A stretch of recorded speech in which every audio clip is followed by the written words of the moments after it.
are confusing things here, Ashiwajuoba. We, as you earlier mentioned, should rather be explained.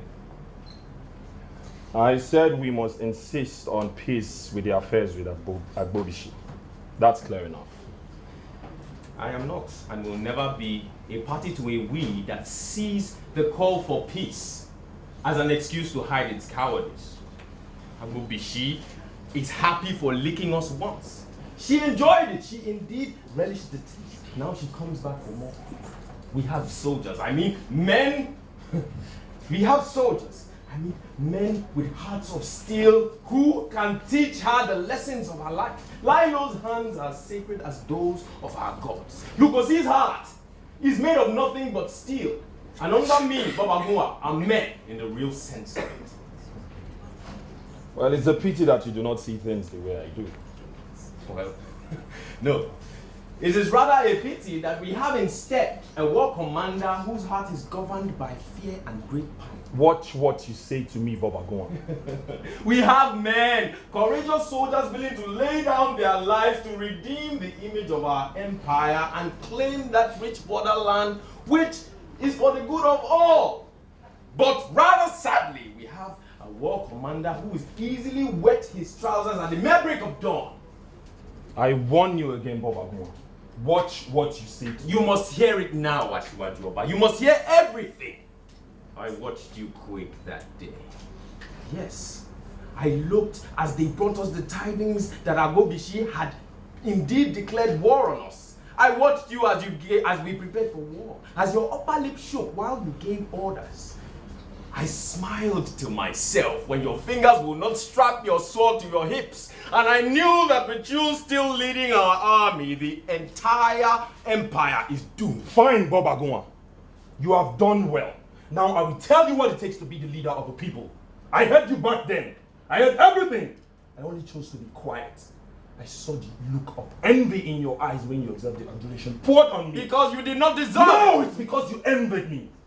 Because you desired my rise to fame. You wanted it for yourself. I saw the way you stared at me intently. You looked for fear in my eyes. But the child you are, lesser chief, and a fool at that. You are a greater... Why you listen to me? What man is free of fear when death comes calling? Tell me! A child that you are. I owe you no excuses. This is the time you think you have all the answers when you do not even know the questions. I was once like you. You and all your accolades. All your so-called brave soldiers. I was young, fearless, brave, strong, fast. I was able to stand alone even while the enemies encircled me. I became the commander of our king's army before you all were weaned off your mother's breast.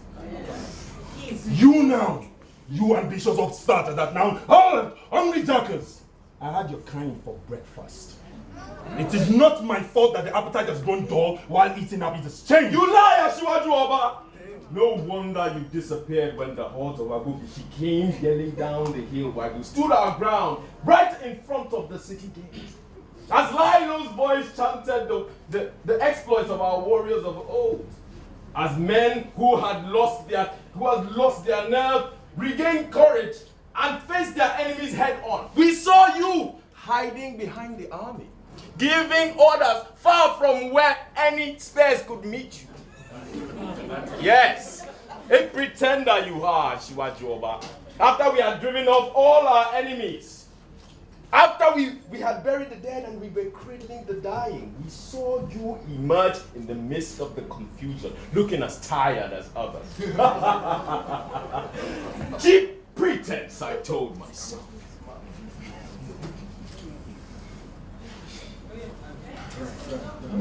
Cheap pretense, I told myself. I swore to the gods to tell all the people that I trust that the king's trust in your prowess was unmerited. Yes. I said to myself that I could not have told the king that I did not trust your leadership in leading the army, lest I lose my head on a charge of treason. But I also could not tell him how despicable I find you. I promised myself that I shall one day tell you to your face. Now I am fulfilling my promise. be content with the life that you live and continue to be the coward that you are. Don't you turn your back on me. Go on and rant. Rant all you want. Continue to make a lot of noise. We shall see if in a few years from now you'll be as bold. If you and your so-called conniving partners would race to meet your doom, or if cares will drag your steps.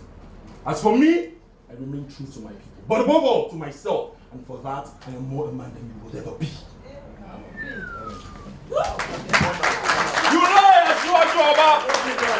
Resign your position as commander and let a man more capable handle it. Nonsense.